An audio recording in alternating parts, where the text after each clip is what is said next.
Good morning, how are you? Today I'm going to introduce you to the topic of epiphanies. Epiphanies, it means those moments when we have a great idea and usually we don't know where that idea came from.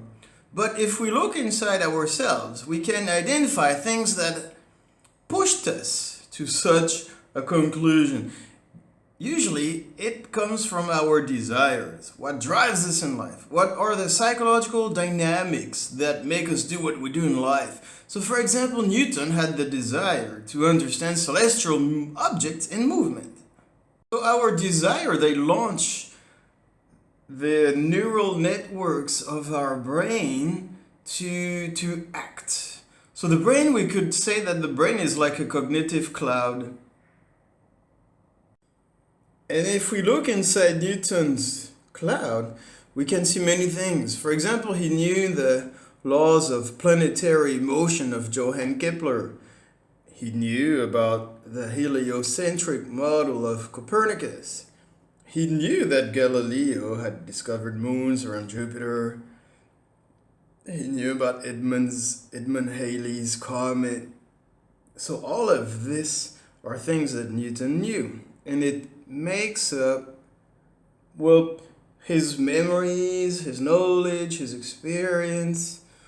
In general, we could just call it a cloud, a cognitive cloud. Of course, then something happens, so there is an extra trigger that from which comes out an epiphany. This extra trigger is not something we can control. When Newton saw an apple falling off a tree, of course, he didn't make that apple fall himself. He just saw it. So we all know this story, but let's dive deeper into that story. So Newton's cognitive cloud was made of what we could call a question. The question is this one: why isn't the apple flying away? So we saw that the brain, the cognitive cloud, is made of a loop, is made of loops.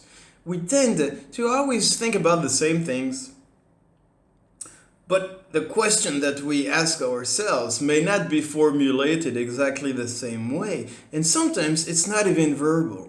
But the desires, what pushes us to do things, tend to revolve around topics that are always the same. But if we wanted to simplify the process, we would say that our cognitive mind is made of repeating questions that repeat in loops. To better illustrate the concept of cognitive loops, we can see this illusion in which we see stairs that go up or down. But the same stairs we can use to go up or to go down. And if we follow all those stairs, we always end up at the same place. So this, of course, is a metaphor for the brain. It's interesting to know how this work of art was made. But this is a metaphor for the brain.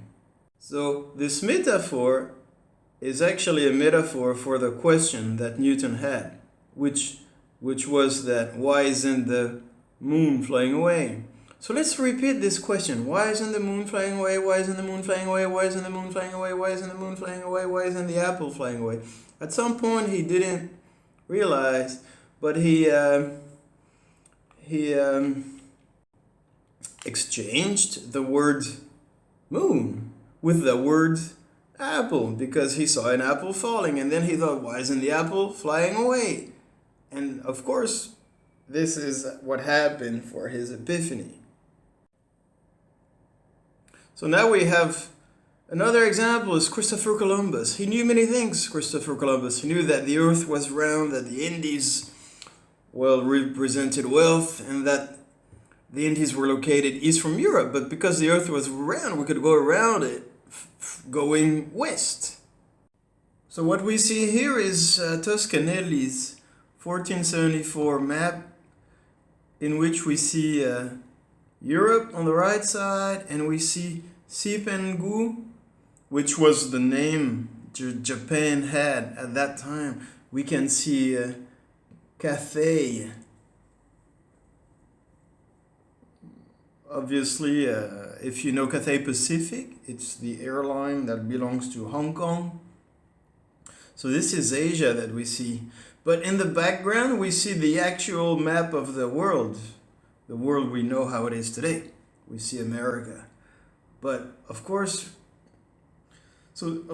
we didn't know America existed. And this map was the extra trigger that launched Christopher Columbus's action to go to Asia. Of course, he didn't go to Asia, he went to America instead. But the point is that those epiphanies, they make us do things. They generate action. They motivate us to do things. This is why they are important, and maybe this is why they need to be analyzed, understood, studied. The one thing that is central to this concept of epiphanies is the point that the brain is a loop again. And Descartes, the French philosopher Descartes, is famous for having said that, "I think, therefore I am." We are conscious and thinking beings, human beings. But Eckhart Tolle, in his book, The Power of Now, said that Descartes was wrong. It is not that we think, therefore we are. It's we think, therefore we're worried. So because we always tend to think about the same things, and those obsessions make us worry all the time. But the twist here is to understand that those loops that actually make us worry, they make us worry for a reason. Maybe because there is something we must do. Maybe there is a goal we want to reach. So of course, if the worry is irrational, maybe we want to compartmentalize. But so it's a first step. Is it a rational worry? Or do I really want to reach this goal? And if so, obsessions are a good thing.